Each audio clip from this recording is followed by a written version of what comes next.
ایک بار حضرت عیسیٰ علیہ السلام کچھ لوگوں کے ساتھ ایک گاؤں کی طرف سفر کر رہے تھے۔ راستہ بہت لمبا اور دھوپ بہت تیز تھی، لیکن حضرت عیسیٰ علیہ السلام کا دل سکون سے بھرا ہوا تھا، کیونکہ وہ اللہ کا پیغام لوگوں تک پہنچانے نکلے تھے۔ چلتے چلتے انہوں نے ایک چٹان کے پاس ایک عورت کو دیکھا۔ اس عورت کی حالت کافی خراب تھی، چہرے پر دھول مٹی لگی ہوئی تھی، اس کی آنکھیں سوجی ہوئی تھی اور وہ زور زور سے رو رہی تھی۔ حضرت عیسیٰ علیہ السلام اس کے پاس گئے اور بہت نرمی سے پوچھا، اے عورت، کیوں رو رہی ہو؟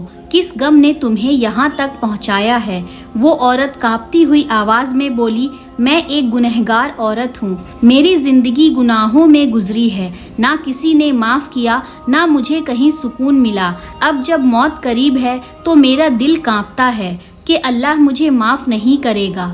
حضرت عیسیٰ علیہ السلام کی آنکھیں نم ہو گئی۔ انہوں نے اپنے ہاتھ اس عورت کے سر پر رکھے اور بڑے پیار سے کہا، تو توبہ کر لے، تیرا رب بہت رحم والا ہے۔ اگر تو سچے دل سے توبہ کرتی ہے تو اللہ تجھے ضرور معاف کرے گا۔ وہ عورت کانپتی ہوئی آواز میں بولی، کیا واقعی اللہ مجھے معاف کر دے گا اتنے گناہوں کے بعد بھی؟ حضرت عیسیٰ علیہ السلام مسکرائے اور بولے، اگر تیرا گناہوں سے بھرا دل توبہ کے ایک آنسو میں بھیگ جائے تو اللہ کے عرش پر بھی رحمت کے بادل گرجتے ہیں۔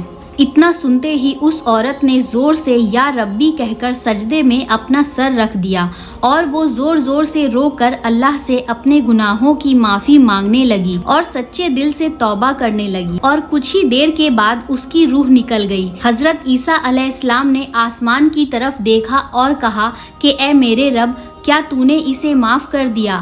فوراً غیب سے ایک آواز آئی، اے عیسیٰ، جس طرح تو میرے بندوں کے لیے رحمت کا ذریعہ بنتا ہے، اسی طرح میں بھی رحمت کا مالک ہوں۔ میں نے اسے معاف کر دیا کیونکہ اس نے مجھے پکارا اور میں ہر پکار سنتا ہوں۔ ہم نے چاہے کتنے بھی گناہ کیوں نہ کیے ہو، اگر ہم سچے دل سے اللہ کے سامنے توبہ کرتے ہیں تو بے شک ہمارا رب کریم ہے، وہ ہمیں ضرور معاف کر دے گا، کیونکہ اللہ رحمان الرحیم ہے اور بے شک وہ رحم کرنے والا ہے۔